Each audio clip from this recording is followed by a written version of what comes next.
YCP హయాంలో జరిగినటువంటి liquor scam కు సంబంధించి ఒక కీలక పరిణామం అయితే చోటు చేసుకుంది. అప్పట్లో కీలక పాత్ర పోషించాడు అని ఆరోపణలు ఎదుర్కొంటున్నటువంటి మాజీ ఎంపీ విజయసాయి రెడ్డిని ఈడీ విచారణకైతే పిలిచింది. ఈ నెల 22న అంటే గురువారం నాడు విచారణకు హాజరు కావాలని చెప్పి నోటీసులు ఇచ్చింది. ఇక్కడ విచిత్రం ఏంటంటే ఎన్ఫోర్స్మెంట్ డైరెక్టరేట్ ఎప్పుడైతే విజయసాయి రెడ్డికి నోటీసులు ఇచ్చిందో ఒక రకంగా వైసీపీ పార్టీ వెన్నులో వణుకు మొదలయ్యింది. ఎందుకు విజయసాయి రెడ్డికి నోటీసులు ఇస్తే వైసీపీకి ఎందుకు వణుకు అని చెప్పి మీకు అనుమానం రావచ్చు. ఇదే విజయసాయి రెడ్డి గతంలో కొన్ని వ్యాఖ్యలు చేశాడు. ఏమని? ఈ మొత్తం లిక్కర్ స్కామ్ లో ప్రధాన పాత్రదారుడు రాజు కసిరెడ్డి అని స్వయంగా విజయసాయి రెడ్డి ఓపెన్ గా చెప్పాడు. మొత్తం పాత్ర అంతా రాజు కసిరెడ్డిదే, దీనికి సంబంధించి ఏ సమాచారం ఇవ్వటాకైనా నేను సిద్ధమని చెప్పి విజయసాయి రెడ్డి చెప్పాడు. ఎవరి రాజకసి రెడ్డి?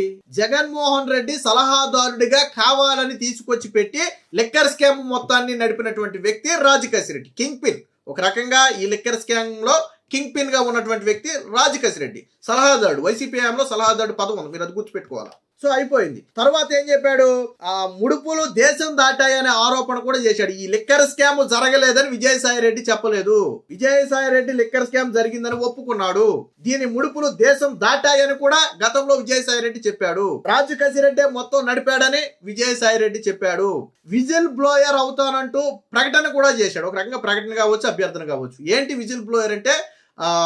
లైక్ అప్రూవల్ లాగా. అంటే ఏదైనా ఒక స్కామ్ కానీ లేదా ఏదైనా అవినీతి కానీ జరిగినప్పుడు దాన్ని అధికారుల దృష్టికి తీసుకొచ్చే వ్యక్తిని విజిల్ బ్లోయర్ అంటారు. బేసిక్ గా ఈ విజిల్ బ్లోయర్ అనే వ్యక్తికి చట్టపరంగా రక్షణ కూడా ఉంది. 2014 చట్టం కూడా ఏదో ఒకటి ఉంది. అంటే ఎవరైనా ఇలాంటి స్కాములకు సంబంధించిన వివరాలు బయట పెడితే ఆ వ్యక్తి వివరాలు గోప్యంగా ఉంచడం లేదా ఆ వ్యక్తికి రక్షణ కల్పించడం అనేది ప్రధాన ఉద్దేశం. అంటే ఒక రకంగా సాక్షుల్ని బెదిరించకూడదు అనే ఉద్దేశంతో వాళ్ళకి ఒక రక్షణ చట్టం కూడా ఉంది. అదంతా వేరే విషయం. అంటే విజిల్ బ్లోయర్ అంటే అర్థం ఏంటంటే, ఎస్ ఆ రోజు జరిగిన స్కామ్ గురించి నేను చెప్తాను అనేది. అంటే ఏం జరిగింది అనేది అధికారులకు చెప్పటం. ఇక్కడ విజయసాయి రెడ్డి చెప్పింది కూడా అదే. నేను విజిల్ బ్లోయర్ అవుతానంటే చాలా మందికి ఆ పదం అర్థమై ఉండదు. విజిల్ బ్లోయర్ అంటే ఏంటంటే ఏం జరిగిందో చెప్పటం, ఏ స్కామ్ ఎలా జరిగింది, ఏం జరిగింది అనేది తనకు తెలిసింది మొత్తం చెప్పటం అధికారులకి. సో ఇప్పుడు ఎన్ఫోర్స్మెంట్ ఆల్రెడీ ఈడీ విచారణకు 2 సార్లు హాజరయ్యారు. ఆల్రెడీ సిట్ విచారణకు, ఆల్రెడీ రాష్ట్ర ప్రభుత్వం ఏర్పాటు చేసినటువంటి స్పెషల్ ఇన్వెస్టిగేషన్ టీం విచారణకు, సిట్ విచారణకు 2 సార్లు విజయసాయి రెడ్డి హాజరయ్యాడు. ఇప్పుడు ఎన్ఫోర్స్మెంట్ డైరెక్టరేట్ గత మే నెలలో దీని మీద కేసు నమోదు చేసి రాష్ట్ర సిట్ నుంచి కొంత సమాచారం తీసుకుని దాదాపుగా 6 రాష్ట్రాలలో 20 సంస్థలలో సోదాలు చేసి కొంతమందిని విచారించి కొంతమందిని ఫైండ్ అవుట్ చేసి వాళ్ళందరినీ విచారించుకుంటూ వస్తుంది. అందులో భాగంగానే విజయసాయి రెడ్డి సిట్ కేసులో A5గా ఉన్నట్టున్నాడు ఈ లిక్కర్ స్కామ్ లో.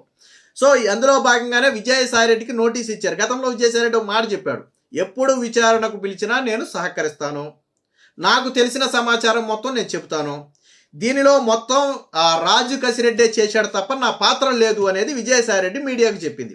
బట్ సిట్ కోణంలో కానీ ఎన్ఫోర్స్మెంట్ డైరెక్టరేట్ కోణంలో కానీ ఇందులో విజయసాయి రెడ్డి పాత్ర ఉంది. నాడు ఈ లిక్కర్ స్కామ్కు సంబంధించి నిర్వహించినటువంటి అనేక సమావేశాలలో విజయసాయి రెడ్డి కూడా పాల్గొన్నాడు. అంటే నాకు తెలిసి ఒక 7-8 మంది పాల్గొన్నటువంటి సమావేశంలో వాసుదేవరెడ్డి కావచ్చు, మితిన్ రెడ్డి కావచ్చు, చెవిరెడ్డి భాస్కర్ రెడ్డి కావచ్చు, జగన్మోహన్ రెడ్డి ఉండుండొచ్చు, ఉండకపోవచ్చు. అలాగే భారతీయ సిమెంట్స్ డైరెక్టర్ గా ఉన్నటువంటి గోవిందప్ప బాలాజీ ఎవరు ఉన్నారు కదా, ఆ వ్యక్తి కావచ్చు, అలాగే విజయసాయి రెడ్డి. ఇలాగా అత్యంత ఇందులో కీలకంగా కింగ్ పింగులుగా ఉన్నటువంటి ఒక 6-7 మంది పాల్గొన్నటువంటి సమావేశాలలో, లిక్కర్ స్కామ్ సమావేశాలలో విజయసాయి రెడ్డి కూడా పాల్గొన్నాడు. కాబట్టి ఎన్ఫోర్స్మెంట్ డైరెక్టరేట్ ఇప్పుడు ఎందుకు నోటీసులు ఇచ్చిందంటే, ఈడీ నోటీసులు ఇవ్వడం అనేది చిన్న విషయం కాదు. ఎన్ఫోర్స్మెంట్ డైరెక్టరేట్ ఒక కేసును టేకప్ చేసింది అంటే అంత ఈజీగా వదిలిపెట్టదు. విజయసాయి రెడ్డికి ఈడీ కేసులు కొత్త కాదు. ఆల్రెడీ 10-11 ఈడీ కేసులు ఉన్నాయి. జగన్మోహన్ రెడ్డి మీద ఉన్నటువంటి ప్రతి ఈడీ కేసులోనూ విజయసాయి రెడ్డి భాగస్వామిగా ఉన్నాడు. ఆ కేసులో ప్రతి ఈడీ కేసులో విజయసాయి రెడ్డి ఉన్నాడు. విజయసాయి రెడ్డికి ఈడీ విచారణ కొత్త కాదు. కాకపోతే ఈడీ ఒక కేసును టేకప్ చేసింది అంటే అంత ఈజీగా వదిలిపెట్టదు. ఎన్ఫోర్స్మెంట్ డైరెక్టరేట్ మనీ లాండరింగ్ వ్యవహారంలో కీలకంగా ఇన్వెస్టిగేట్ చేసేదే ఈ ఎన్ఫోర్స్మెంట్ డైరెక్టరేట్. సో ఇక్కడ వేల కోట్ల రూపాయలు దేశం దాటాయని స్వయంగా విజయసాయి రెడ్డే ఒప్పుకున్నాడు. లిక్కర్ స్కామ్ జరిగిందని కూడా విజయసాయి రెడ్డి ఒప్పుకున్నాడు. కానీ నాకేమీ సంబంధం లేదు, మొత్తం వాళ్ళే చేశారనేది విజయసాయి రెడ్డి వాదన. నీకు సమావేశం లేకపోతే లిక్కర్కి సంబంధించిన వ్యవహారాలన్నీ నీకు ఎలా తెలిసాయి అనేది ఈడీ సిట్టు వాదన. అదంతా విచారణలో వస్తుంది. బట్ ఎప్పుడైతే ఎన్ఫోర్స్మెంట్ డైరెక్టరేట్ విజయసాయి రెడ్డిని పిలిచిందో వైసీపీకి వెన్నులో వణుకు మొదలైంది. ఎందుకనంటే విజయసాయి రెడ్డి ఎక్కడ నోరు తెరిస్తే ఎక్కడ ఏ బొక్క బయటపడుతుంది అనేది ప్రధాన ఉద్దేశం. విచిత్రం ఏంటంటే ఇందులో మళ్ళీ ఎవరున్నారు అనుకున్నారు? మాజీ ఐఏఎస్ అధికారి ధనంజయ రెడ్డి ఉన్నాడు. అలాగే జగన్మోహన్ రెడ్డికి ఓఎస్డీగా చేసినటువంటి కృష్ణమోహన్ ఉన్నాడు. భారతీ సిమెంట్స్ డైరెక్టర్గా ఉన్నటువంటి గోవింద బాలాజప్ప ఉన్నాడు. అలాగే ఇంకా చాలా మంది ఉన్నారు. కార్పొరేషన్కి చైర్మన్గా ఉన్నటువంటి వాసుదేవరెడ్డి ఉన్నాడు. సో వీళ్ళందరూ కూడా ఉన్నారు. ఇదేం ఒక వ్యక్తి మీద ఇద్దరు వ్యక్తుల మీద చేసిందేం కాదు. వీళ్ళందరూ ఆల్రెడీ కేసులో ఉన్నవాళ్ళే. బట్ అంటే వీళ్ళెవరూ కూడా లిక్కర్ స్కామ్ జరిగిందని ఎవరు ఒప్పుకోలా. ఎవరు చేసినా మాకేం సంబంధం లేదు, ఎవరో ఏదో చేస్తుంటారు, మాకు అధికారులేమో వాళ్ళు సంతకాలు పెట్టమన్నారు, మేము పెట్టామంటాం.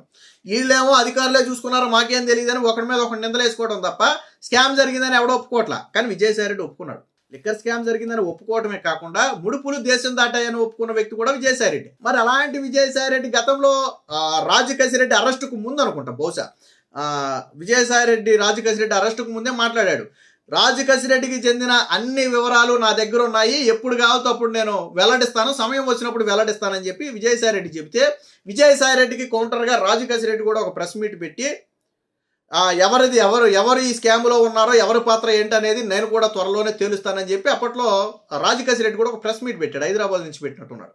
ఆ తర్వాత రాజకేశిరెడ్డి అరెస్ట్ అయ్యాడు, అది వేరే విషయం. అదే press meet, last press meet నాకు తెలిసి విజయసాయిరెడ్డికి యాంటీగా పోటీగా పెట్టినటువంటి ప్రెస్ మీట్. అంటే నా పాత్ర లేదు, నన్ను అక్రమంగా ఇరికించాలనుకుంటున్నాడు విజయసాయిరెడ్డి, ఆయన పాత్ర ఏంటో నేను చెప్తానని చెప్పి రాజకేశిరెడ్డి అన్నాడు.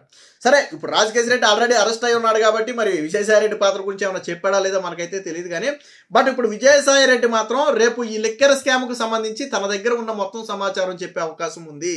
ఈ మనీ లాండరింగ్ లింకులు ఉన్నాయి చూసారా, సో అవి ఎలా ఎక్కడి నుంచి ఎక్కడికి వెళ్ళాయి, ముఖ్యంగా మనీ చేతులు మారటంలో ఎలాంటి వ్యవహారాలు జరిగాయి, ఈ మనీ వ్యవహారంలో ఎవరి పాత్ర ఉంది, ఎవరు ఈ మనీ వ్యవహారాన్ని డీల్ చేశారు, ఏ రూపంలో ఈ వేల కోట్ల రూపాయలు ఈజీ కాదు, ఎందులోనూ పెట్టుబడుల రూపంలోనూ పెట్టలేము, అలాగని చెప్పి దాయలేము. ఎందుకంటే వేల కోట్ల రూపాయలు ఇన్కమ్ ట్యాక్స్ ప్రాబ్లం ఒకటి వస్తుంది, ఐటీ ప్రాబ్లం వస్తుంది. కాబట్టి దీన్ని ఎలా మేనేజ్ చేశారు, వైట్ కరెన్సీగా ఎలా మార్చారనేది విజయసాయిరెడ్డి చెప్పాల్సి ఉంటుంది. రేపు కన్నా విజయసాయిరెడ్డి ఆ నోరు విప్పితే ఈ లింకులకు సంబంధించి విజయసాయిరెడ్డి ఒకటి నిజమండి, విజయసాయిరెడ్డి ఆ రోజు లిక్కర్ స్కామ్ పాత్రలో ఉన్నమాట వాస్తవం. ఈయన తిన్నాడా లేదనేది కాసేపు పక్కన పెడదాం, అది విచారణలో ఆళ్ళు చూసుకుంటారు, కోర్టులు చూసుకుంటాయి. విజయసాయిరెడ్డికి ఏం జరుగుతుంది అనేది విజయసాయిరెడ్డికి తెలుసు. మిగతా స్కామర్లతో పాటు విజయసాయిరెడ్డి కూడా ఉన్నాడు అందులో, ఎంత పాత్ర అనేది పక్కన పెడితే ఉన్నాడు.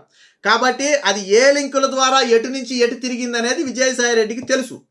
ఇప్పుడు అది కన్నా నోరు విప్పితే ఎన్ఫోర్స్మెంట్ డైరెక్టరేట్కి ఒక పట్టుగా మారుతుంది. సో కేసులో అది ఎక్కడ దాకా వెళ్తుందంటే ఈవెన్ జగన్మోహన్ రెడ్డికి నోటీసులు ఇచ్చి పిలవచ్చు. ఎందుకంటే జగన్మోహన్ రెడ్డి కూడా ఈ సిట్ విచారణలో ఏమనగా ఉంది, జగన్మోహన్ రెడ్డి కావచ్చు, బహుశా రాజకేశిరెడ్డి. మరి మొత్తానికి జగన్మోహన్ రెడ్డి పాత్ర కూడా ఉందనేది ఆరోపణ. కింగ్ పిన్ ఆయనే, అన్నీ ఆయనకి తెలిసేది జరిగాయి అనేది ప్రధాన ఆరోపణ. కాబట్టి జగన్మోహన్ రెడ్డిని కూడా ఈడీ విచారించవచ్చు. అది విజయసాయిరెడ్డి చెప్పేదాన్ని బట్టి ఉంటుంది. అందులో ఆ డబ్బులు ఎక్కడికి వెళ్ళి, ఎవరి ద్వారా మారిని, దేశం దాటినాయా, రాష్ట్రం దాటినాయా, లేదా వైట్ కరెన్సీగా మారితే ఎలా మారింది అనేది విజయసాయిరెడ్డి చెప్పిన తర్వాత అక్కడి నుంచి ఇన్వెస్టిగేషన్ మొదలవుద్ది. రెండోది, ఇందులో కొత్త పేర్లు వచ్చే అవకాశం ఉంది. ఇప్పటి వరకు సిట్ కావచ్చు, ఈడీ కావచ్చు విచారించిన వ్యక్తులు కాకుండా రేపు విజయసాయిరెడ్డి విచారణలో మరికొంతమంది కొత్త వ్యక్తులు తెర మీదకి వచ్చే అవకాశం ఉంది. ఈ లిక్కర్ స్కామ్లో తెర వెనక కీలక పాత్ర పోషించిన వాళ్ళు ఇప్పటికే మిథున్ రెడ్డి అరెస్ట్ అయ్యి, చెవిరెడ్డి భాస్కర్ రెడ్డి అరెస్ట్ అయ్యి ఉన్నారు. మిథున్ రెడ్డి బయటకు కూడా వచ్చేయడం కూడా వేరే విషయం. సో కాబట్టి అన్ని తెలుసు. అలాంటి విజయసాయిరెడ్డికి ఎప్పుడైతే మీరు విచారణకు రావాలని నోటీసులు ఇచ్చారో అది వైసీపీ పార్టీకి మింగుడు పడ్డాయి. ఎందుకంటే వైసీపీ పార్టీ మీద విజయసాయిరెడ్డి ప్రస్తుతానికి వ్యతిరేకంగా ఉన్నాడు. అది వాళ్ళ మధ్య డ్రామానా లేకపోతే నిజం అనేది మనకు తెలియదు. కానీ రాజకేశిరెడ్డి పేరు బయట పెట్టడంతో పాటు డబ్బులు దేశం మళ్ళీ అని చెప్పి ఒప్పుకున్నటువంటి వ్యక్తి విజయసాయిరెడ్డి. కాబట్టి అలాంటి విజయసాయిరెడ్డి తన దగ్గర ఉన్నటువంటి సమాచారాన్ని కనుక బయట పెడితే అది మరికొంతమంది మెడకు బలంగా చుట్టుకునే అవకాశం ఉంది.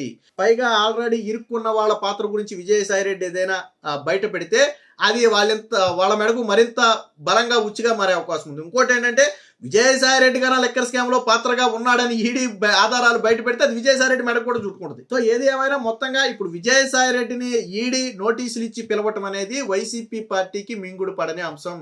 సో మరి విజయసాయిరెడ్డి 22న విచారణకు హాజరవుతాడా, ఏదైనా కారణం చేత తప్పించుకుంటాడా, హాజరైతే ఎటువంటి విషయాలు బయట పెడతాడా అనేది ప్రస్తుతం ఉత్కంఠగా మారింది. ఏది ఏమైనా వైసీపీ పార్టీకి ఇదొక గట్టి షాక్ అనే చెప్పొచ్చు.